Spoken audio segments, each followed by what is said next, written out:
Did you know that 60% of leaders report feeling burned out at least once a week?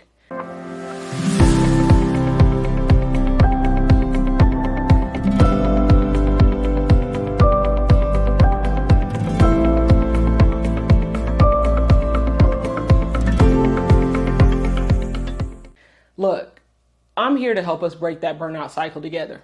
And I've been a leader for nearly 2 decades. And if 60% of people report burnout, I bet you there's another 25% that goes completely unreported, or we're just used to. You know, as an early leader, I was perpetually burned out, and I thought I simply wasn't sleeping enough, or that I'd been over promoted. I felt like there was some leadership secret society that I hadn't been invited to. And I was overwhelmed and exhausted, but I found a way out, and I want to share that with you today on this episode of the Passionate Pro podcast.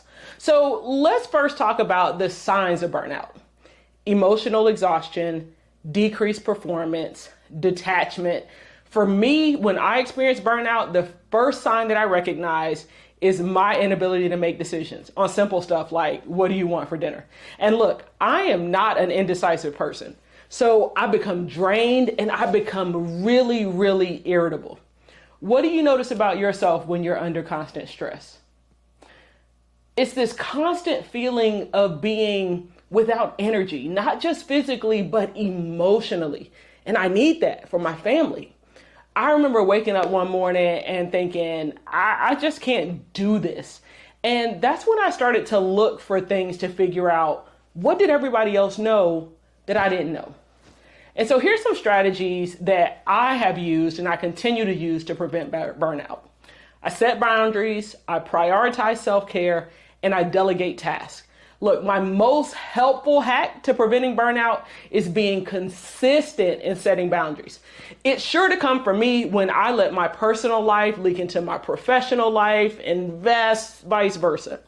One thing that helped me was learning to say no and realizing that it's okay to delegate tasks to my team.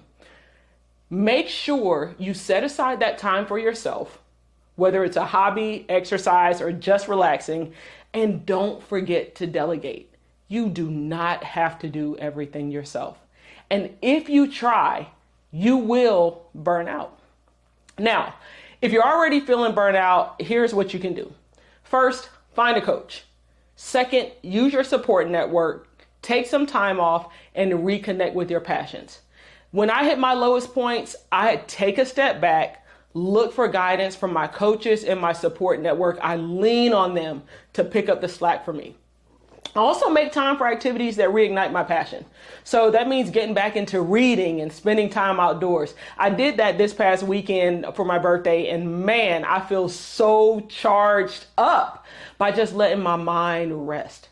Remember, burnout is not the end, but you got to recognize the signs, prevent it with smart strategies, and take active steps to recover. You can break the cycle, okay? I believe in you. I've done it. You can do it.